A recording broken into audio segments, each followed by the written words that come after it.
तर भांडूपमध्ये रेल्वे ट्रॅकवरील पाणी बाहेर काढण्याचं काम आता सुरू झालेलं आहे। पाणी ओसरल्यानं मध्य रेल्वे सुरळीत व्हायला आता सुरुवात झालेली आहे आणि कल्याणवरून सीएसएमटी कडे जाणारी आता पहिली रेल्वे जी आहे ती सुद्धा आता सुरू झालेली आहे। भांडूपमध्ये रेल्वे ट्रॅकवर पाणी साचलेलं होतं, 4 इंचापर्यंत पाणी होतं आणि ही दृश्य आपण या ठिकाणी पाहताय। हे रेल्वे ट्रॅक जे आहे ते पाण्याखाली गेलेले होते, मात्र आता पाऊस थांबलेला आहे आणि आता पाण्याचा निचरा करायला आता सुरुवात झालेली आहे। रेल्वे प्रशासनाचे कर्मचारी जे आहेत ते आता युद्धपातळीवर हे पाण्याचा निचरा करण्यासाठी प्रयत्नशील आहेत।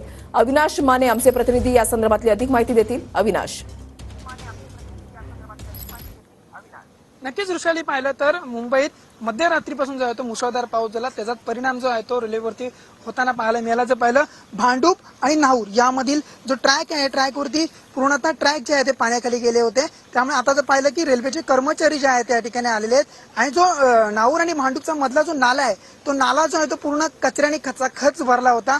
तोच नाल्यातील कचरा काढण्याचं भार जे कर्मचारी जे आहे ते काम करत आहे। बघू शकता हा पूर्ण नाला आहे, ह्या नाल्यामध्ये हा संपूर्ण कचरा जो आहे तो साठला होता आणि हा कचरा जे काढण्याचं काम जे आहे ते या कर्मचाऱ्यांकडून सुरू असल्याचं पाहायला मिळत आहे। मोठ्या प्रमाणात जो आहे तो हा कचरा आहे, हा कचरा आता कर्मचाऱ्यांकडून जो आहे तो काढण्यात येते आणि हा जो ट्रॅक जो पाहू शकता, हा जो ट्रॅक आहे या ट्रॅकवरती जर पाहिलं 4 इंच इतकं जे आहे ते पाणी साचलं होतं। पावसाचं पाणी साचल्यामुळे जे आहे ते रेल्वे जे आहे ते खोळंबली होती। तर पाहिलं तर रेल्वे जी आता जी आहे ती सुरू झालेली पाहायला मिळते।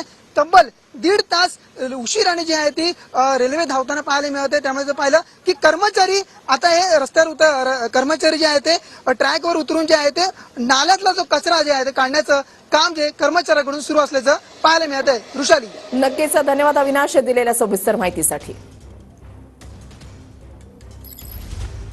आता पाणी